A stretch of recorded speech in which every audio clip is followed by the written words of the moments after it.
alaihi syai'un fil ardi wala fis sama.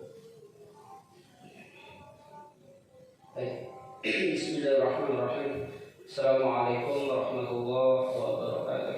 Waalaikumsalam. Alhamdulillah nahmaduhu wa nasta'inuhu wa nastaghfiruh wa na'udzu billahi min shururi anfusina wa min sayyiati a'malina. May yahdihillahu fala mudilla lahu wa may yudlil fala hadiya lahu. Asyhadu an la ilaha illallah wahdahu la syarika lahu wa asyhadu anna Muhammadan 'abduhu wa rasuluh. Allahumma shalli wa sallim ala nabi habibina syafiina wa maulana Muhammad sallallahu alaihi wasallam wa ala alihi washabbihi ajma'in. Alhamdulillah pada pagi ini kita sudah masuk dalam surat Al-Imran, ya, surat yang ketiga di dalam Al-Quran Al-Karim. Dan tadi kita dengarkan ayat yang kelima dan ayat yang keenam, ya. Alhamdulillah luar biasa, satu surat sudah kita lewati yang cukup panjang, yaitu surat Al-Baqarah, ya. Dan kita juga luar biasa juga pada hari ini kita sudah memasuki ayat yang kelima dan keenam dalam surat Al-Imran, bahwa sekali lagi sering kita ulang-ulang begitu mulianya kitabullah ini, ya, Al-Munazzalu ala Muhammadin, yang diturunkan kepada Nabi kita Muhammad sallallahu alaihi wasallam, dita'abbadu bitilawatihi, menjadi ibadah bagi orang-orang yang membacanya, menunjukkan kemuliaan dan kesuciannya. Bahkan Quran sendiri menyebut dirinya, ya, la raiba fiha, ya, tidak ada keraguan terhadap isinya maupun kebenaran isinya maupun kebenaran kisah-kisah yang diceritakan di dalam Quran ini, ya. Maka berbahagia kita sampai hari ini berpegang kepada ayat-ayat Quran ini, dan dengan kita mendengarkan terjemahannya maupun tafsirnya, walaupun kita menggunakan tafsir Ibnu Katsir, insya Allah ini salah satu tafsir yang diakui oleh alim ulama kita dan cukup memadai untuk kita bisa memahami ayat-ayat Quran. Jadi ayat yang kelima ini menunjukkan bahwa Allah Maha mengetahui, tidak ada yang luput, ya, dari pengetahuan Allah terhadap apa yang ada di langit maupun di bumi maupun keduanya. Jadi memang begitulah kebesaran Allah, di mana Dia Maha, ya, bukan Yamaha, ya, Maha. Ya, mungkin istilah Yamaha juga mengandung pengertian tentang sesuatu yang luar biasa, yang lebih daripada yang lain. Tapi buat kita Allah adalah Maha atas segala sesuatu, artinya kan menunjukkan Dia lebih dari segala apapun, ya. Bahkan tidak bisa diserupakan dengan seluruh ciptaannya. Ya, jadi di sini keistimewaan yang luar biasa. Makanya, ya, dalam ayat ini mengandung pemahaman bahwa segala sesuatu tentang kehidupan kita ini Allah tahu. Ya, bahkan di lahir surat Al-Baqarah yang kemarin kita juga sempat membahasnya, bahwa Allah mencatat semua apa yang kita lakukan, baik yang kita ungkapkan maupun yang kita tidak ungkapkan. Namun demikian, dalam faedahnya bahwa kita menghamba diri kepada Allah itu, ya, tetap saja kita diberikan keringanan, kemudahan. La yukallifullahu nafsan illa wus'aha. Allah tidak membebani kita kepada sesuatu yang tidak mampu kita lakukan. Ini sebuah isyarat juga bahwa anggota tubuh kita ini, ya, diberikan oleh Allah dengan kapasitas yang memadai untuk melaksanakan perintah-perintah. Jadi sudah sudah diberikan kemampuan alat indera kita, badan kita itu sejalan dengan apa yang Allah kehendaki, apa yang menjadi perintahnya. Jadi tidak juga kita dibebankan sesuatu yang berlebih-lebihan, yang tidak mampu kita lakukan.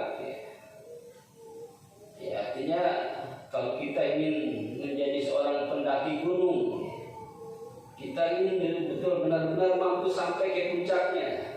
Kita memaksakan diri, berusaha dengan sungguh-sungguh. Ya, artinya bahwa sebesar apapun kemampuan kita untuk menaklukkan gunung itu, tapi pada kondisi-kondisi tertentu tidak juga mampu kita lakukan. Maka pada saat semacam itu, ya kita harus bisa ikhlas dan ridho bahwa kemampuan kita seperti yang bisa kita lakukan. Jadi kalau tidak mampu sampai ke puncaknya, ya kita bisa berada di bawah atau di tengah-tengah. Artinya kalau kita tidak mampu melakukan segala sesuatu yang secara keseluruhan, idealnya bahwa hidup itu benar-benar menjadi seorang yang muttaqin itu adalah seperti yang dicontohkan oleh para nabi dan para sahabat, ya kita berusaha sebisa mungkin dan sesuai kemampuan kita. Tapi tatkala kita tidak mampu juga melakukan sesuatu yang menurut apa yang pernah dicontohkan oleh para nabi dan rasulnya atau para sahabatnya, maka kita juga harus bisa menyadarkan diri dengan ikhlas dan ridho. Oh ya, berarti saya hanya mampu sampai ke ini. Misalnya contoh, kita disunahkan sholat tahajud itu sampai dengan 11 rakaat, 8 rakaat sholatnya, witirnya 3 rakaat. Tapi karena kita kelelahan, ngantuknya luar biasa, kita bangun, tapi tidak mampu juga ini untuk lakukan sholat, ya udah kita istighfar, tidur lagi nggak apa-apa. Tapi besoknya kita juga masih berusaha, ya semampu kita, 2 rakaat tambah 1 witir sudah cukup. Artinya mampu kita hari ini adalah seperti itu. Tapi jangan sampai juga kita gimana sih, saya sudah berusaha nggak mampu juga, ngantuknya luar biasa. Nah ini kan bagian dari kondisi yang kita miliki. Ya, artinya kan bahwa dengan kondisi-kondisi ini membuat kita sadar bahwa segala sesuatu yang kaitan dengan perintah Allah maupun apa yang kita usahakan dalam kehidupan ini, ada batasan-batasan. Namun demikian, bahwa segala sesuatunya kita kembalikan semua kepada Allah. Artinya bahwa kita berusaha dengan sekuat kita, semampu kita. Allah Maha mengetahui. Jangan terlalu juga memaksakan diri. Jadi Allah Maha mengetahui, tidak ada yang luput dari pengetahuan Allah terhadap kehidupan baik yang ada di bumi maupun di langit atau keduanya. Kehidupan langit itu kita belum banyak tahu, tapi bagi orang-orang yang memiliki teknologi lebih, dan sekarang ini kita dengarkan bahwa ada orang sudah sampai ke bulan, sampai ke Mars, bahkan ada satu teknologi yang kemarin saya baca di Google itu bahwa ada salah satu pesawat yang mampu tembus sampai ke matahari. Matahari itu kan panasnya sekitar 1400 lebih, hampir 1500 derajat derajat Celcius. Tapi artinya kan kalau dengan besi biasa itu nggak akan mampu tembus itu, tapi dengan kemampuan mengolah teknologi yang dibuat oleh manusia, sehingga sudah diketahui bahwa panasnya sekian, berarti besi yang akan dibuat itu atau alat yang akan dibuat itu harus mampu tahan melebihi derajat panasnya matahari. Artinya bahwa sebagian besar manusia manusia sekarang ini mampu memahami kehidupan di luar angkasa sana. Bahkan ada orang-orang kaya di Eropa sana dijadikan perjalanan wisata ke ruang angkasa. Jadi buat manusia itu hal yang luar biasa. Tapi bagi Allah, Allah Maha mengetahui. Allah tahu dan Allah yang mengatur semua kehidupan di langit maupun di bumi. Maka dengan ayat ini hendaknya menambah kuat keimanan kita kepada Allah, sehingga benar-benar ibadah kita, hidup kita, pekerjaan kita hendaknya disesuaikan, jangan sampai melanggar perintah-perintah Allah. Kemudian ayat yang ke-6 terkait dengan penciptaan manusia di alam rahim. Innallaha yusawwirukum fil arham. Allah yang mendesain, membentuk, menciptakan apa yang ada di dalam rahim manusia. Tentu kaitannya rahim ini adalah rahimnya seorang ibu. Jadi kehamilan ibu itu apa yang menjadi bentuk dan sebagainya terkait dengan bayi ataupun hal-hal yang menjadi proses dari pembentukan bayi ini, Allah yang mengatur semuanya. Allah yang mengatur semua. Tidak ada campur jin, campur tangan jin dan seterusnya. Jadi jangan pernah merasa jangan-jangan bayi ini kalau melewati pohon ini diganggu sama jin atau tinggal di daerah ini merusak atau berpengaruh kepada bayi ini. Ini hal-hal yang menunjukkan bahwa termasuk penciptaan di dalam alam rahim itu merupakan hak mutlak daripada Allah Subhanahu wa Ta'ala. Nah, terkait dengan medis yang menunjukkan bahwa dengan alkohol, dengan rokok itu berpengaruh kepada pertumbuhan janin, itu bisa jadi adalah zat-zat yang akan juga yang menjadi menjadi ilat, menjadi sebab kerusakan yang berdampak kepada pembentukan bayi secara normalnya. Nah, artinya sama juga dengan Allah sudah membentuk dunia ini dengan segala keindahannya, tumbuh-tumbuhannya, hutannya, lautnya, daratnya, tapi dengan pola pengelolaan yang dilakukan oleh kita, oleh manusia, kemudian berdampak kepada kerusakan lingkungan.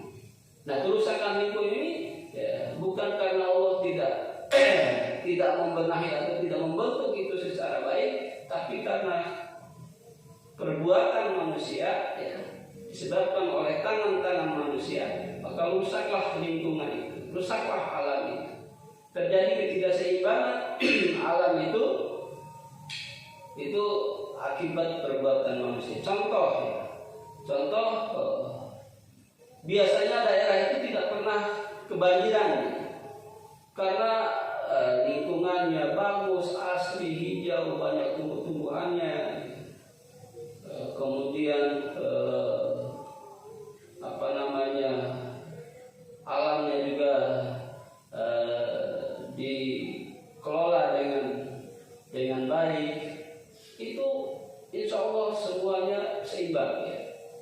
Tatkala suatu saat karena kebutuhan hidup terhadap kayu misalnya, akhirnya ditebanglah pohon-pohon besar itu, dijadikan triplek, dijadikan korek api, dijadikan bahan bangunan, dijadikan rumah.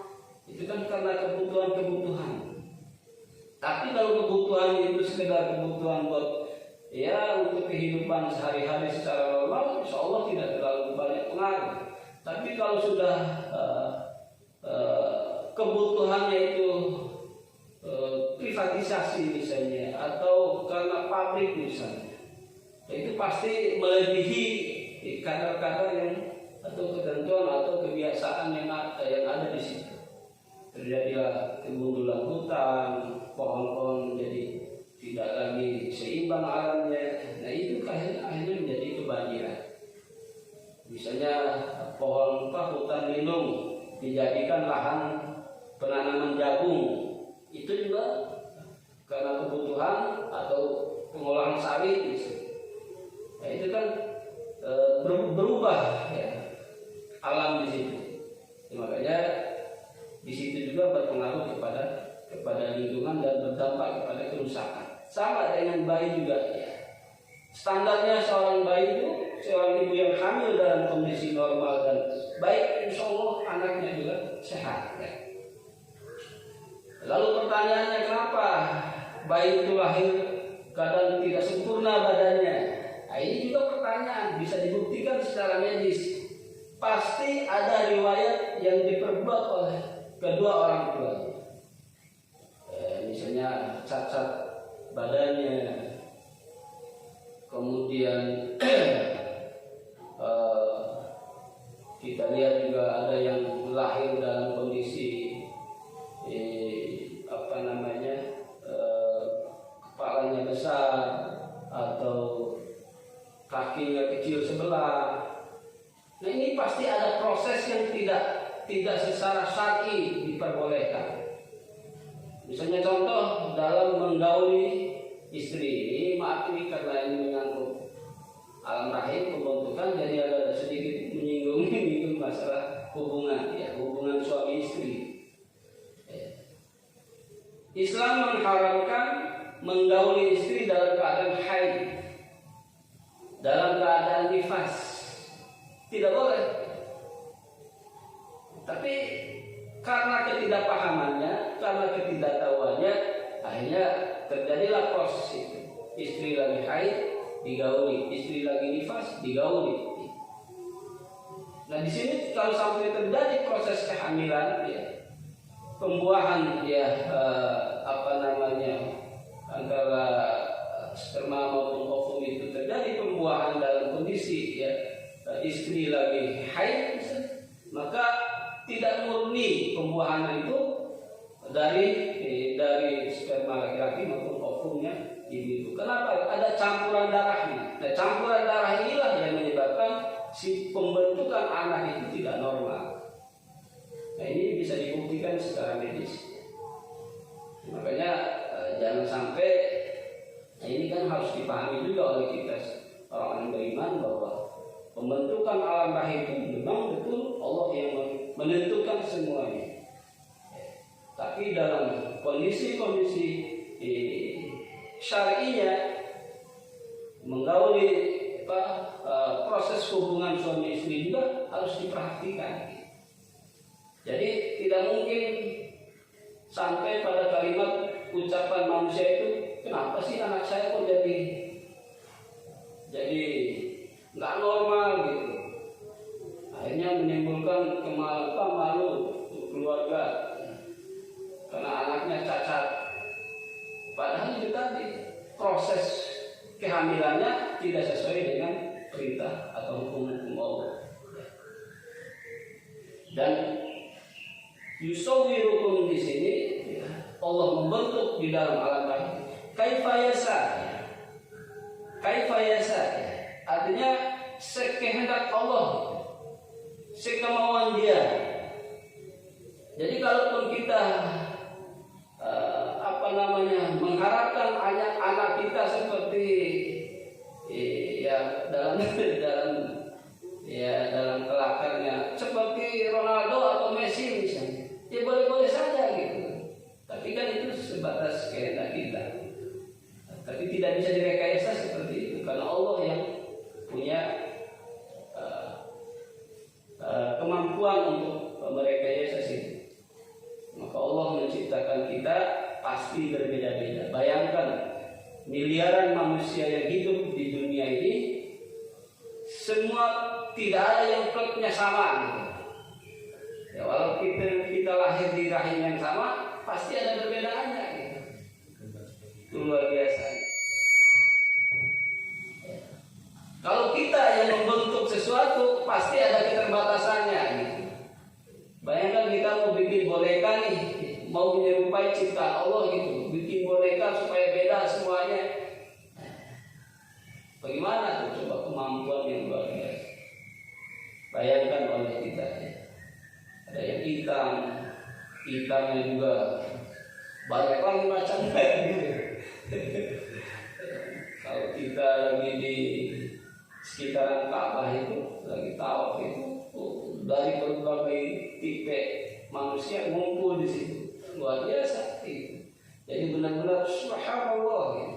Bagaimana Allah menciptakan itu dengan berbagai bentuk. Dan hebatnya lebih lagi, ya, masing-masing ras itu pasti ciri khasnya kelihatan. Ya. Rasnya Eropa, ya pasti ya tinggi putih, tapi juga ciri khasnya selalu kelihatan.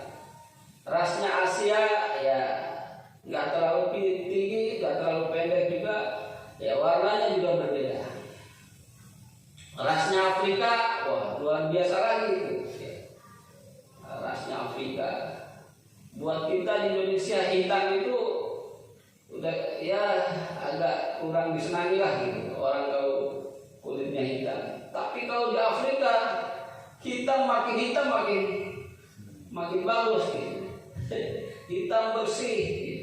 Walaupun yang kelihatan putih mata gigi aja gitu, itu luar biasa. Ya. Ini menunjukkan bahwa kaifa yasa. Jadi nggak perlu heran kita bahwa memang sudah Quran menjelaskannya bahwa kaifa yasa. Allah berkehendak sesuai keinginannya. Ya. Makanya pada saat istri kita hamil, ya banyak-banyak berdoa, ya Allah, mudah-mudahan anak saya segantengnya Nabi Yusuf bisa. Secerdasnya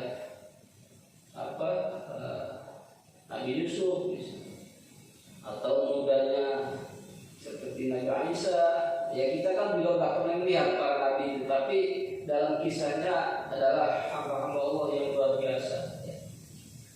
Boleh saja karena memang ya kalau Allah mengabulkan doa kita, walaupun orang tuanya jelek, ya takkan juga gitu. Bahkan lahir dari kedua orang tua yang buta, anaknya normal. Itu kan luar biasa. Makanya ayat yang ke-6 ini ditutup la ilaha illallah. Tidak ada Tuhan yang patut disembah oleh kita kecuali Allah. Tidak ada Tuhan. Artinya ilahun di sini, Tuhan di sini menunjukkan keumumannya, karena memang banyak sekali bentuk-bentuk Tuhan dalam kehidupan manusia. Ada yang menuhankan batu, ada yang menuhankan binatang seperti sapi, seperti kera, seperti ya ada beberapa binatang yang disembah oleh manusia, sampai ular pun disembah oleh manusia. Ada juga yang menuhankan tempat-tempat yang besar, angker dan seterusnya. Itu disebut ilah. Apa itu ilah? Ya, sekarang pertanyaannya, apa itu ilah? Ilah itu adalah kullu, ya, setiap sesuatu, kullu mayya'budu min dunillah. Setiap sesuatu yang disembah, ya, selain daripada Allah. Makanya la ilaha, tidak ada Tuhan. Ya, la-nya di sini adalah la nahyu, ya, nahi, ya, la yang meniadakan, illa. Nah, illa ini menunjukkan kepada kekhususan. Ilallah, hanya Allah saja sebagai Tuhan. Jadi kita dihadapkan dengan bentuk-bentuk ilah selain daripada Allah. Apapun terjemahan manusia, itu harus kita tolak dengan dengan penuh keyakinan. Termasuk mungkin di daerah kita masih dominan ya keyakinan kepada benda-benda tertentu yang memiliki kekuatan dan sebagainya. Itu hendaknya kita hati-hati ya.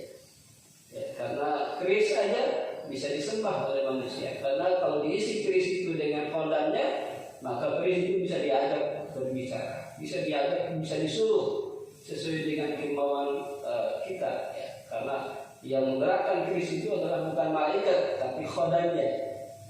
Nah khodamnya itu biasanya adalah jin, syaitan, itu khodam. Gak mungkin malaikat diperintah oleh kita, karena malaikat sudah diciptakan Allah dengan tugasnya masing-masing. Hati-hati sekali terhadap hal tersebut,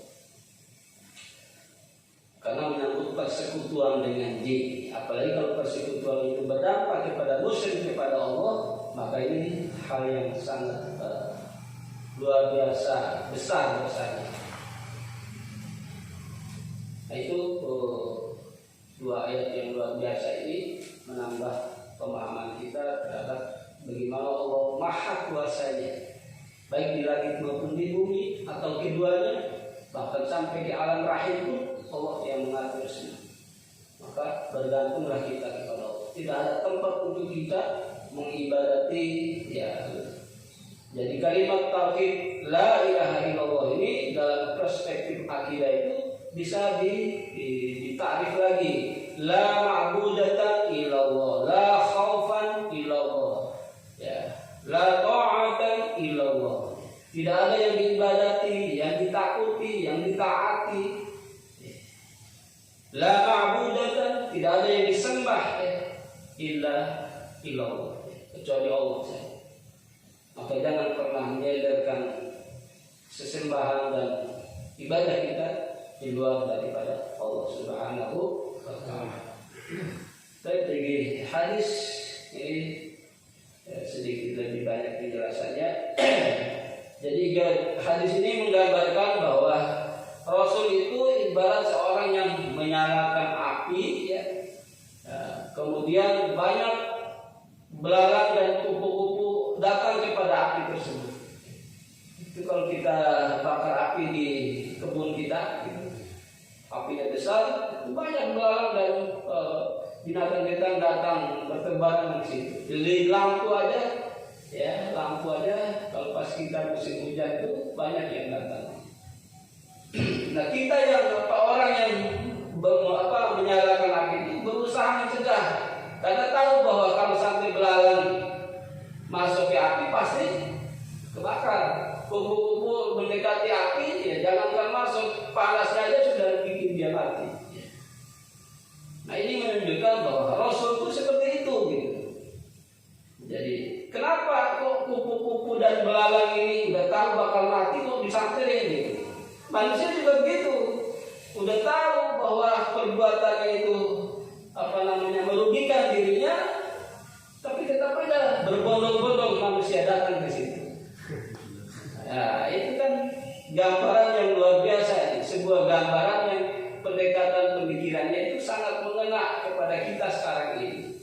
Orang berlomba-lomba ya, datang ke suatu tempat padahal sudah tahu di situ ada kemaksiatannya, ada perbuatan-perbuatan yang membuat manusia itu terjerumus dalam api neraka. Dinasehati, ya jawabannya luar biasa. Duit saya, yang minum saya, yang mabuk saya, yang enak-enakan saya sama dia. Kenapa kamu yang pusing? Bahkan sampai ngomong aja akhirat, emang kamu udah pernah ke sono katanya. Coba. Jadi alim ulama atau orang-orang soleh yang berusaha memberi nasihat kepada orang-orang yang berbondong-bondong datang kepada, atau orang yang bergemar diri berbuat maksiat itu, ya ibarat ya begitulah kerjanya para nabi dan rasul, mencegah, melarang, berusaha menghalang-halangi. Ya tetapi ya begitu. Ya, jadi kenapa sampai itu? Karena menunjukkan kepada ketidakpahamannya, kebodohannya. Jadi persoalan utama dalam kesesatan manusia itu adalah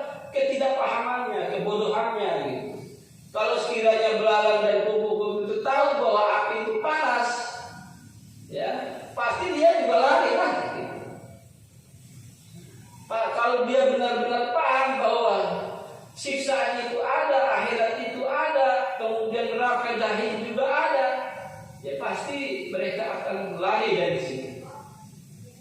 Jadi persoalan besar, permasalahan besar kenapa manusia tersesat dalam kehidupan ini, ya karena ketidakpahaman.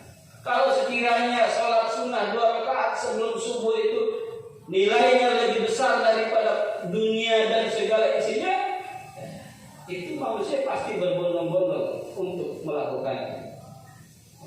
Dia akan, ya kalau saja itu pahala itu diwujudkan oleh Allah dalam bentuk ya sesuatu yang besar di hadapan kita, misalnya emas segede drum gitu, bagi diberikan kepada orang yang sholat sunnah 2 rakaat sebelum subuh, pasti orang nggak akan pulas tidurnya, mikirinnya emasnya, berbondong-bondong mau datang mengambil emas itu. Bahkan ini bukan emas segede drum aja, lebih besar ya daripada dunia dengan segala isinya. Subhanallah, menunjukkan betapa besarnya pahala keuntungan yang akan didapat oleh kita yang mau melaksanakan sholat sunnah 2 rakaat sebelum subuh. Sunnahnya aja sudah dapat seperti itu, apalagi sholat subuhnya, kan begitu. Makanya kenapa ya lingkungan musola kita adalah semuanya hampir 70%, 80%-nya muslim, tapi musolahnya kosong, masjidnya kosong. Ya karena tadi belum diwujudkan apa sih keuntungannya, kan begitu. Karena itu tadi, karena tidak dipahaminya bahwa di balik itu ada sesuatu yang luar biasa besar. Karena tidak dipahaminya bahwa itu api itu bisa membakar dia, maka belalang dan kupu-kupu ya berebut datang ke situ. Setelah sampai situ kebakar dia, baru sadar bahwa kita datang di tempat yang salah. Menyesal akhirnya dia karena ada, kalau tadi nggak tertarik dengan cahaya ini, saya nggak akan kebakar di sini. Gitu. Kalau saja kita tahu bahwa api ini panas, nggak mungkin saya datang di sini. Gitu. Ngapain? Gitu. Kok jadi begini kita? Itu juga gambaran bagaimana penyesalan orang nanti di yaumil mahsyar nanti ya. Tatkala dihadapkan dengan neraka itu panasnya luar biasa, neraka itu ada, siksa itu ada, wujud nyatanya ada, baru mereka akan menyesal. Kenapa dulu kita begini ya? Kenapa dulu kita gak ikutin tuh ya ketua musola? Kenapa dulu kita itu musola nggak pernah didatangi? Nah itu baru penyesalan itu ada. Jadi sekali lagi bahwa gambaran seorang alim ulama, orang-orang soleh, nabi dan rasul, ya ibarat orang yang menghalangi belalang dan kupu-kupu itu datang masuk kepada api itu, karena nabi dan rasul, orang-orang soleh tahu bahwa kalau sampai kupu-kupu dan belalang itu masuk ke dalam api itu pasti kebakar, pasti binasa, kan begitu, pasti rugi. Nah itulah pekerjaan kita orang-orang soleh ini, dan kita jangan pernah bersedih. Jangan pernah bersedih, jangan pernah lelah, dan berbahagialah bahwa kita memahami api itu panas, kan begitu. Kita memahami kalau datang ke tempat itu celaka kita, rugi kita. Nah itu Allah sudah kasih hidayah kepada kita, lebih tahu daripada orang lain. Ini keuntungan yang luar biasa, kebahagiaan yang luar biasa. Kita karena sudah tahu bahwa itu bakal celaka datang ke situ, akhirnya kita pasti menghindarkan diri dari perbuatan ini. Bahkan kita berusaha melarang orang lain untuk datang ke situ. Itu luar biasanya. Kita berbahagia sekali lagi pagi hari ini kita dapatkan 2 pemahaman yang luar biasa. Hanya orang-orang yang menuntut ilmu saja yang nyampe berita ini kepadanya. Hanya kita yang pada pagi ini yang mendengarkan hadis ini yang bisa diberikan sebuah kepahaman ilmu yang bermanfaat yang luar biasa, sekaligus juga menambah semangat dan giroh kita untuk beribadah kepada Allah Subhanahu wa taala, untuk selalu berserah diri kepada Allah Subhanahu wa taala. Kurang lebih dari demikian. Assalamualaikum warahmatullahi wabarakatuh.